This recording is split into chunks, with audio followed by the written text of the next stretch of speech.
لە درێژەی هەوڵەکانی کۆمەڵی دادگەری بۆ شارەزاکردنی هاوڵاتیان و فێرخوازان بە زانستەکانی فەرموودە ماوەی چەند ساڵێکە خانەی فەرموودەی تایبەت بە فەرمایشەکانی پێغەمبەریان کردوتەوە.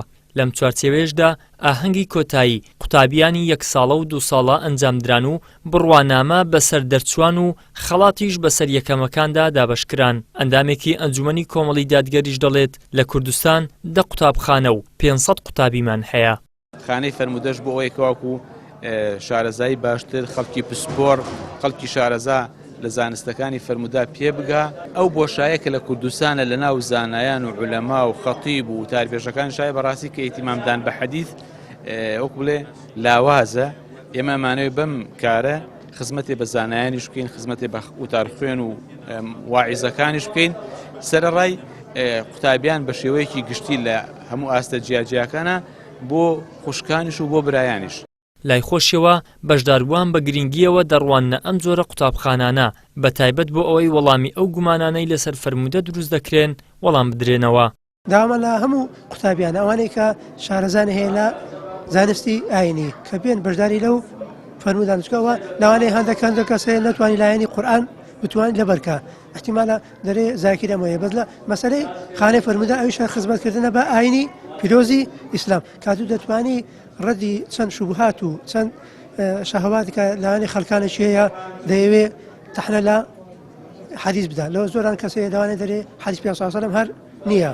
خانەی فەرموودەش بەهۆی ئەوە دروست بوو کە خەڵکانێکی زۆر ڕخنیان لە فەرموودە دەگرت. خوای گەورە دەفەرمێ یا ئەیها الذین آمنوا قوا أنفسکم وأهلیکم نارا وقودها الناس والحجارة.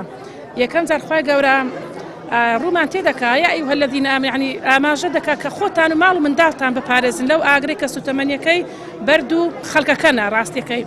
بۆیە پێویستە زۆر یعنی دایک و باوکان خاستن لەو زروفەی زۆر ئەو خولانە دەکرێتەوە بەڕاستی یعنی بە هەڵە تاوان پێم باشە یعنی منداڵەکانیان ناونووسکەن خاستەن دایکان بە خۆیان ئەگەر پەروەردەچی چاک کرابن ئەگە زانست و زانیاری تەواو بیتن لۆ منداڵەکانیشان کار ئاسان دەبن. زۆر پێمان شەکی گرنگە کە بە عام موسڵمانە بەشداری بکەن لەو خانەی فەرموودە بیجا هەر بنکێشیەکەی کە تایبەت بە فەرموودە بیتن. چکە بەڕاستی زەرورە ئینسان چۆن لە قورئان شارەزا دەبی بە هەمان شێوەش لە فەرموودەکانی پێغەمبەر صلی الله علیه و سلم شارەزا بیت لەوەی ئاینی پیرۆزی ئیسلام بە تەواوەتی وەرگری و جێبەجێ کات. کۆمەڵ لەگەڵ دروستبوونی گرنگیەکی تایبەتی داوە بە شارەزاکردنی هاوڵاتیان تاکو مسلمانێکی تێگەیشت و پێگەیشتوو بن.